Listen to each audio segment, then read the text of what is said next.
Hi and welcome. This is Homebody Rundown and I'm HR. This is a cook with me type video. It is mostly meals, but there are a few desserts and treats in here that I have made for our family of 5 over the last month or two. We eat a mostly pescatarian diet that is vegetarian, but we include fish and seafood. A couple of the kids do eat chicken and some other meats, so we do have other things in the house, but I don't always cook those in these videos because a lot of times the kids make their own stuff. They are all adults or almost adults.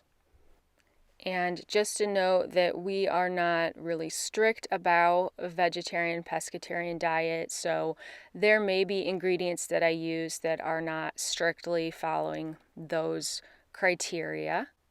Also, I do not usually follow any recipes, or I loosely follow recipes. If there is something similar available online, I will link it in the description. A lot of times I'm just making stuff up and they do not always work out. So some of the meals I make in this video are fine, but not great. Starting off with a white bean soup. And I don't know that I've ever made this with a green pepper, but it needed to be used up. So this is some oil and chopped baby carrots, frozen onion, and the green pepper. Adding in some bouillon. This is a low sodium bouillon, roasted garlic powder. And seasonings include the roasted garlic powder and black pepper, onion powder, and regular garlic powder, a little bit of dried thyme. And if I am making something that's putting off a lot of steam, I do try to put dried spices into a separate bowl so that my spice jars don't get moisture all over them. These are white beans that I had cooked in the Instant Pot from dried beans. And they were salted when I cooked them, so there is some sodium in there. And when I make stuff like this, I probably undersalted a bit so that people can add on cheeses or just add more salt if they want it. So the color is not the most appealing, but it turned out pretty good. I mean, we ate all of it. I added some Parmesan to mine. I don't think I'll make it with green pepper, though. Again, I prefer tomato or sun-dried tomatoes. Making a fruit pie. I have never made this combination before. I had some apples that were getting kind of wrinkled, so they needed to be used up, but there were not enough to make an apple pie. So I got these peeled and chopped in the food processor, adding a little lemon juice, and I'm going to cook these with some sugar and just let them get a little softened. Spices include nutmeg and cinnamon.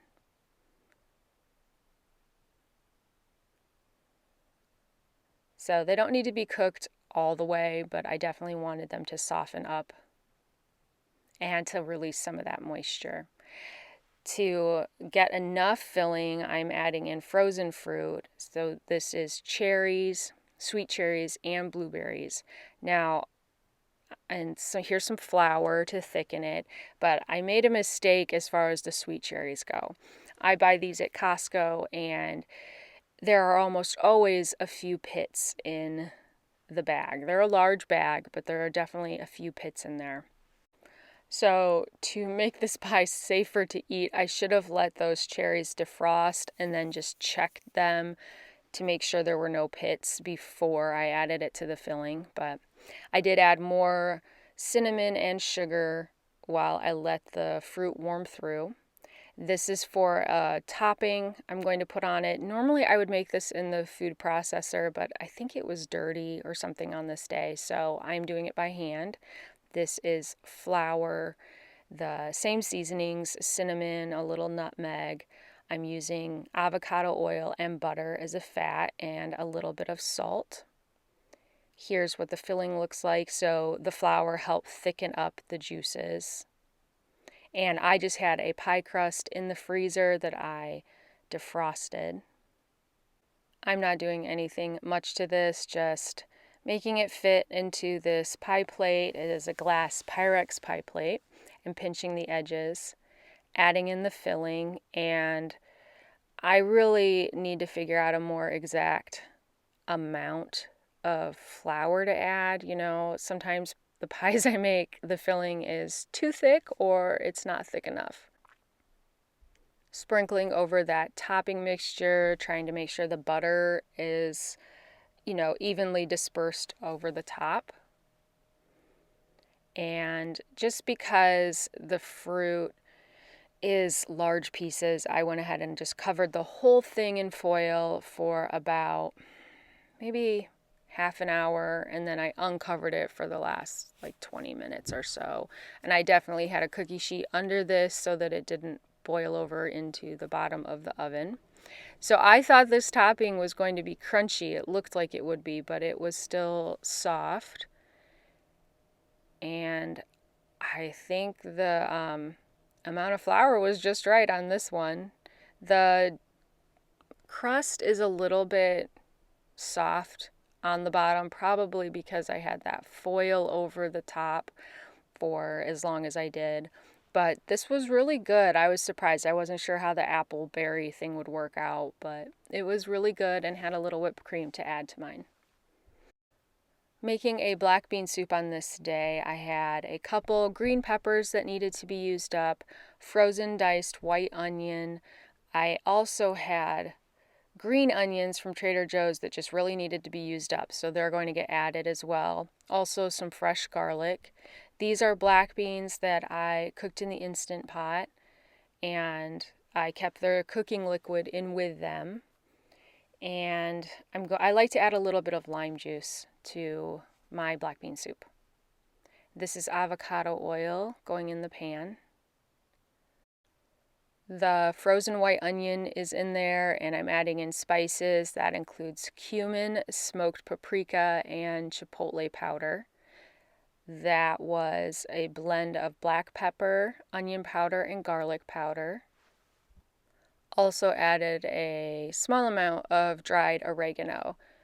Used the food processor to chop up the green pepper and the garlic.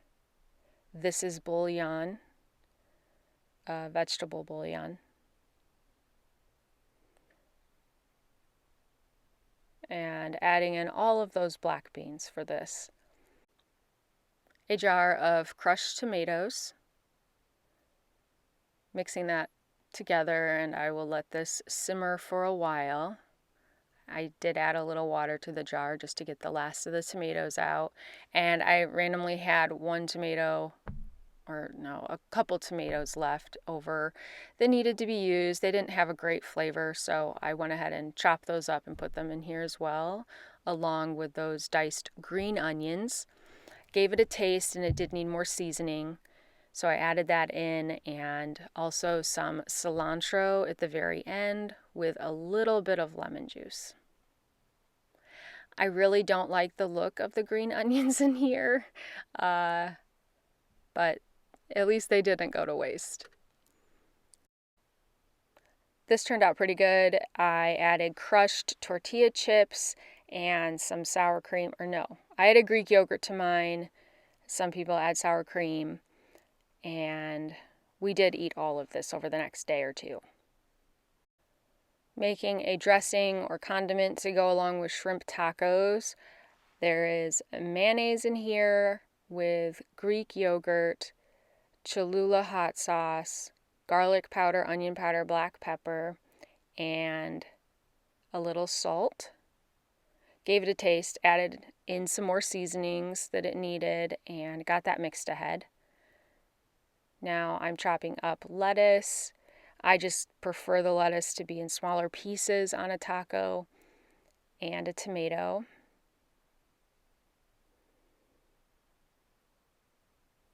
Here are some of the flavors I'm using for the shrimp. I had the lime juice out for the condiment. I did not use that on the shrimp. I used lemon juice on there. And then this was avocado oil, black pepper, garlic powder, onion powder, and some salt. I was inspired to make this because we had corn tortillas that needed to be used up, added smoked shredded cheddar cheese, avocado, the shrimp and dressing along with lettuce and tomato. Very simple, but really good. And I just wanted to show that I am not making multiple ingredient meals every night. This was frozen diced onions and frozen vegetarian sausages that I just fried on the stove. So we are not gluten-free in our house, but we have several people that come over that are. So I had picked up these Sweet Lauren's cookies, and I have made them before, but I cannot find an expiration date on these, and I know they've been in the refrigerator for a while because I try to buy them when they're on sale because they are expensive. I looked, my husband looked, we couldn't find it. I'm not saying there isn't an expiration date there, but I went ahead and just made them for my family since I wasn't sure, and they are a fantastic product. The kids love these. Even though we're not gluten-free, these taste really good.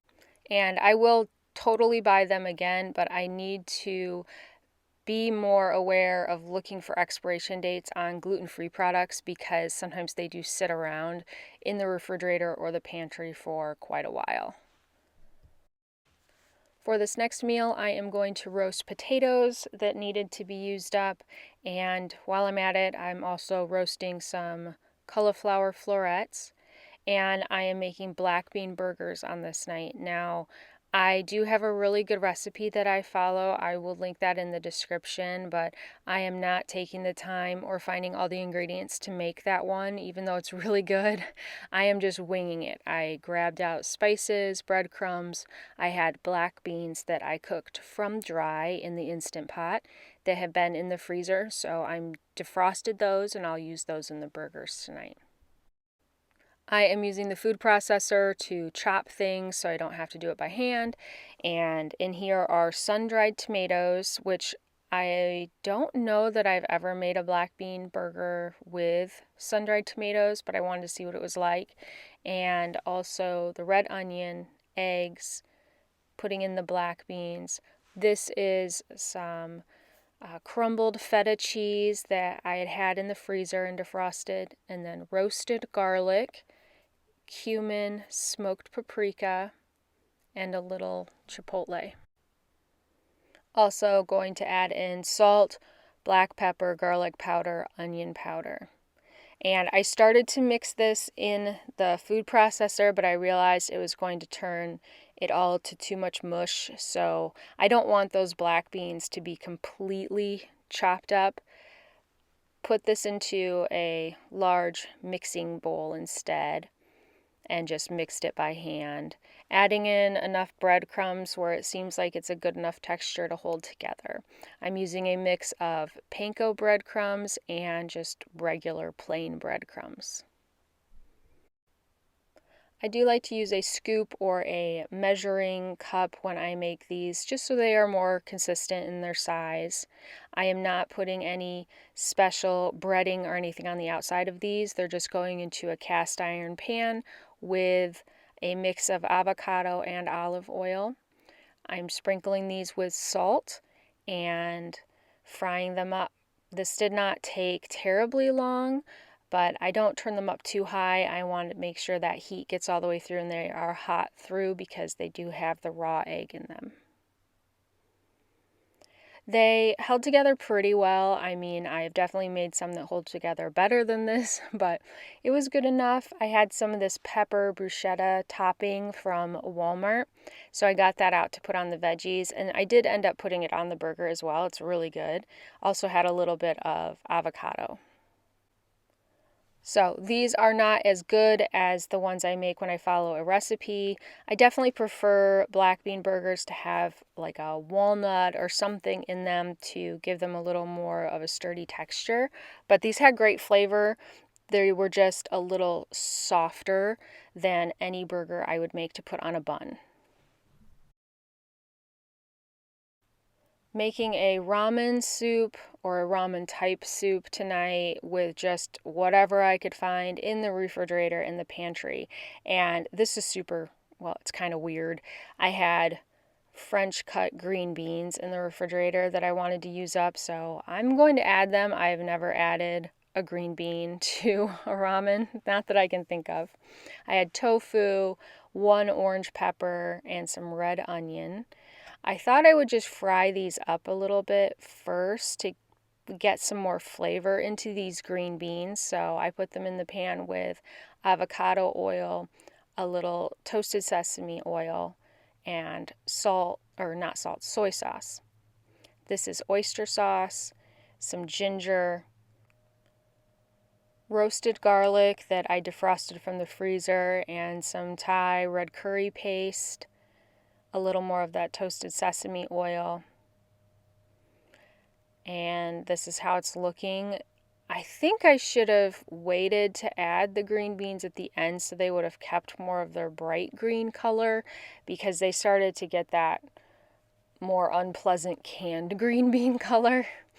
Added in the tofu that I just diced up and water. This is a bouillon cube because there just was not enough salt in this broth. It ended up being quite a bit of broth, so I did add in a bouillon cube. These are the ramen noodles, and youngest child broke them into pieces. I prefer it to just be more of a bite-sized piece. I forgot to mention it, but I also added a little lime juice, and I put chopped peanuts and some sambal oelek on mine, which is a combo I really like. And this does not look great. I do not like the color of the green beans, but it tasted really good, and we ate all of it. Making a stir fry on this night and also using more leftovers. These are vegetarian chicken or faux chicken nuggets, and utilizing the food processor again to chop the onion and some of those baby carrots. This is going into a pan with toasted sesame oil and some avocado oil. Also, more finely chopped the coleslaw mix, which is a cabbage and carrot mixture, and the leftover orange pepper. Added roasted garlic and ginger, soy sauce. This is a low sodium soy sauce. A little rice vinegar. Mostly I just look through the refrigerator and see what I have in there to season these types of things. This is oyster sauce, using the leftover green peas and some leftover brown rice. This was kind of clumped up, so I like to use the meat masher to break it apart. Added in that chopped veggie chicken, and this is how it turned out. I added some sriracha, peanut sauce, and sesame seeds to mine. The sweet and sour sauce was out because I also made some veggie egg rolls in the toaster oven. This was really good. This next thing does not involve cooking, but I thought I would just show it. I am making up a trail mix for the kids. They really, of course, enjoy this because it does have chocolate in it. Using raisins, cashews, peanuts, and then I had 3 types of chips in the house. So a mostly semi-sweet chocolate chips. There were a few milk chocolate chips left in there, white chocolate chips, and peanut butter chips. I try to add in this stuff in layers because it's kind of hard to mix this up inside the jar. Really, I should mix it up in a bowl and then pour it into the jar, but I use the spoon to mix it up a little bit, and you can kind of shake it too once there's a little more room in the jar. Just real quick, making some breakfast burritos. This is vegetarian sausage patties that I cooked in avocado oil and used the meat masher to break up into pieces. Adding in a few eggs, and then I had a few roasted potatoes left in the refrigerator, so I broke those up into smaller pieces and threw those in as well. Adding salt, garlic powder, onion powder, black pepper. Letting this cook through, and then I will add it onto large burrito-sized tortillas and using up a couple different cheeses that I found in the refrigerator. I think there was some mozzarella in here and also sharp cheddar. On this morning, I woke up really early, so I got going making beans that I had soaked overnight. These are white beans and garbanzo beans or chickpeas. I will keep some out to use right now. The rest I will put in the freezer. I make sure that the jars I'm using say that they are freezer safe, and the lids I use also say they are freezer safe. I have really been liking this metal stainless steel, I think, funnel that I ordered from Azure Standard. It's much wider, so it's a lot easier to get items into the jars without making a huge mess. So this is what I had after I got the jars filled, so those will go in the freezer when they're completely cooled. We are in a heat wave when I'm filming this, so I am trying to get all of the stove and oven work done earlier in the day, and I am getting zucchini in the oven to roast, and while that is going, I am making up a crunchy topping to put on. Instead of a tuna noodle casserole, I thought I would try a salmon noodle casserole. I have never made it before. For this topping, I have breadcrumbs, black pepper, salt, garlic powder, onion powder, and I added a little Parmesan cheese and some olive oil. Just getting that mixed through, just trying to get the oil kind of dispersed evenly. And because it's a salmon noodle casserole, I went ahead and added dill to the topping mix as well. And that was dried dill. So into this enameled cast iron pan, I have olive oil, roasted garlic, and kale. This kale is frozen. I added a little vegetable bouillon and water so that it would steam, because those thicker stem parts of the kale take a long time to get tender.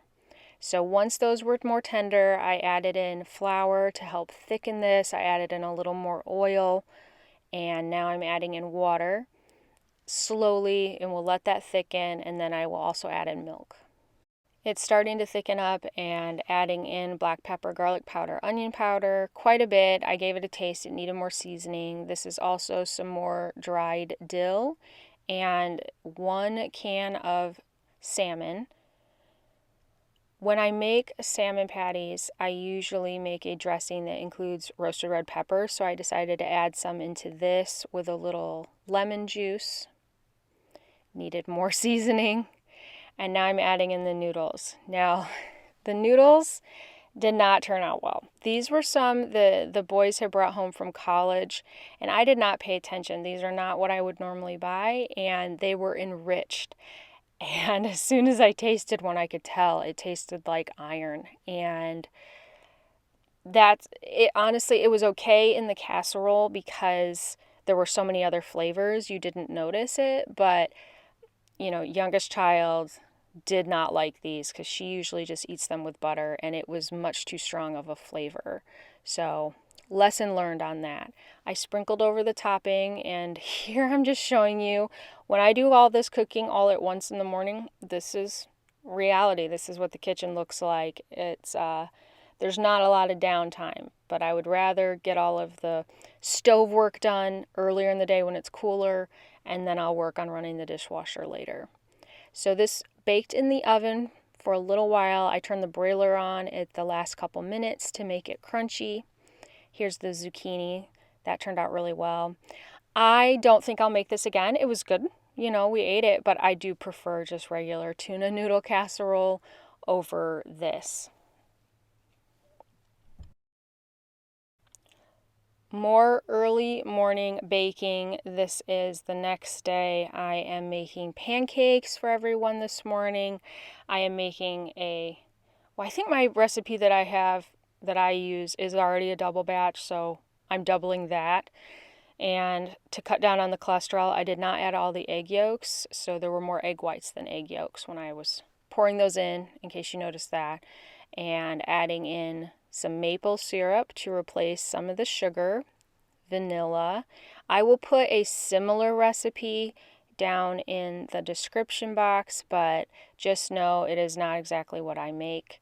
I usually replace some of the all-purpose flour with whole wheat flour, which is what I did here. If I'd been thinking ahead more, I would have mixed up whole milk from a powder, but I totally blanked on doing that, so I'm just using 2% lactose-free milk, getting all the dry ingredients in there, then adding in the milk, whisking this until it's just not as lumpy. You can see from the color that's the whole wheat flour in there. And I don't know why I had added extra vanilla this time. It just smelled good and I thought I would try it. And I got several compliments that they tasted really good. So I think I will continue to add extra vanilla into the batter. All right. I cook all of these in cast iron. I have 3 pans that I set up on the stove. And I tried to use a different spatula and it just did not work out. This is my favorite one. Look how thin it is. This is from my grandma's stuff and it is the best spatula ever because it's so incredibly thin and it's a little bit flexible. I did spray the pans each time with avocado oil between the pancakes. While I'm making the pancakes, because those take a few minutes on each side, I am prepping oatmeal raisin cookies and getting as many of the ingredients in as I can into the mixer, and I am getting the dry ingredients, the powders and the spices into a little bowl on the side while I wait for the butter to come to room temperature. Well, kind of. I sat the butter on the stove so it would warm up faster. Here are the pancakes, and some of them are missing. People already got up and ate breakfast, so those turned out really well. The butter did get warmed up, so I got that into the mixer with the sugars and the shortening, adding in only egg whites. Normally I would do 2 regular eggs. This time I just did 3 egg whites. Vanilla, and getting in the flour. This is whole wheat flour. I only did 1 cup of whole wheat flour, no all-purpose. Adding in the oats and flaxseed. So this cookie does have chocolate chips in it and sugar, but I feel a little better about it because it does have oatmeal and raisins and the whole wheat flour and flaxseed. So I feel like it has a little bit of a redeeming quality as far as cookies go. Here's how the dough looks. So it's extra brown because I use the whole wheat flour. This is all of the dough on the cookie sheets. I can usually fit all of these onto 3 air-baked cookie sheets. I do use parchment paper. They are darker in color, and that is not just because of the whole wheat flour. I overbaked one of these sheets a little bit, so the raisins were a little crunchy where they were exposed, but nothing like burned, and they still tasted great, and everybody ate them. I like to make this cookie in particular because, like chocolate chip, everybody will eat it. Overall, no great masterpieces in this video, but no disasters either. I would say the highlight out of these things would probably be that fruit pie. That was really good. Turned out surprisingly well.